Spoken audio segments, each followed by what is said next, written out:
Hi, my name is Rick, and I am a caregiver for Linda, who has multiple sclerosis. Linda was diagnosed approximately 15 years ago. Um, Before she was diagnosed, she was extremely active in everything. She was always there doing something for our church. She was very active in the Cub Scouting and Boy Scouting programs. She was active in the Girl Scouts and Young Women's for our children. Um, and always on the go. Um, After her diagnosis, things started to slow down. She started to not be able to hold on to things as well and was getting severe headaches. Um, and it slowly progressed over the years.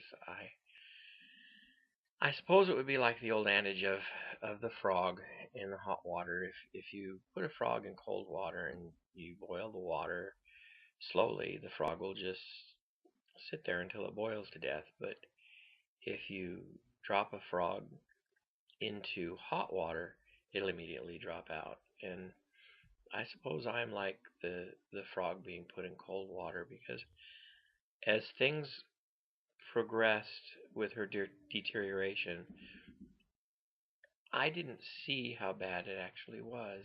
I just coped and dealt with it and knew that I loved very much the woman Linda is.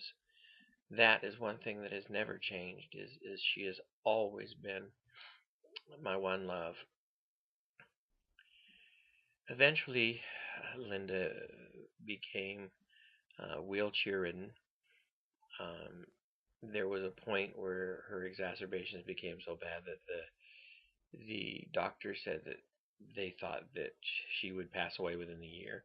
And she fought back and got out of the wheelchair and started walking again with the help of a walker and just forced herself through it. Then she got a staph infection that went through her entire body. And again, um, we were recommended to get hospice care for her. And again, she fought back from that. And it was just one trial after another. Um, then she heard about this liberation treatment. And I was kind of skeptical at first because, well, it seemed too good to be true. And so we did some research online, and most of it was done by Linda. Is she her life is her computer? That's her window to the outside world. And she found out about it. She was able to have the initial diagnosis made that she did have restrictions in both her carotid arteries. One was a lot more severe than the other. I believe it was 90% and 35%. Um, and then last week, a week ago Thursday, she went in and had the liberation treatment. For me, it was nothing more than a miracle. Um, she came home.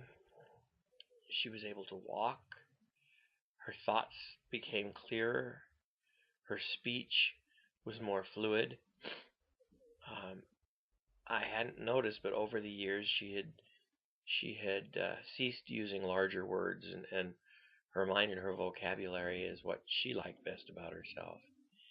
And since the treatment, she has begun to express herself again like she used to. As she walks around, I can't keep up with her anymore. I, to me, it's a miracle. It is an absolute miracle.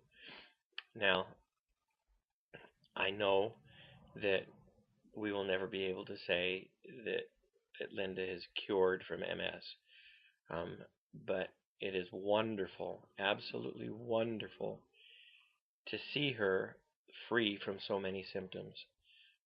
The other day, she woke up. I was at work, and she was talking to one of our children, and she says, "I smell." And then she said, "No, no, I don't mean I stink, but I smell, and I don't remember doing that before." And she also tastes things differently now. That she's remembering what things tasted like, and before She was so fatigued and so tired that she couldn't taste, and everything tasted bland to her. Um, she's able to grasp things, hold things like she could never do in the past 10, 11 years. Um, I don't know why anyone who has the venous constriction would not want to have this procedure done. Yes, there are risks. I'm sure that there are. But there's risks going out into the street and walking across the street. Um, but people do it all the time. There's risks getting on an airplane. People do it all the time. I'm sure that there will be occasion when the liberation treatment will not have a positive outcome. But I tell you, for me and for my bride, it was an absolute miracle. The change in her, the change in me, the change in us is very dramatic. She's got a long ways to go because she was in her wheelchair and her scooter. Um, her leg muscles are very, very weak.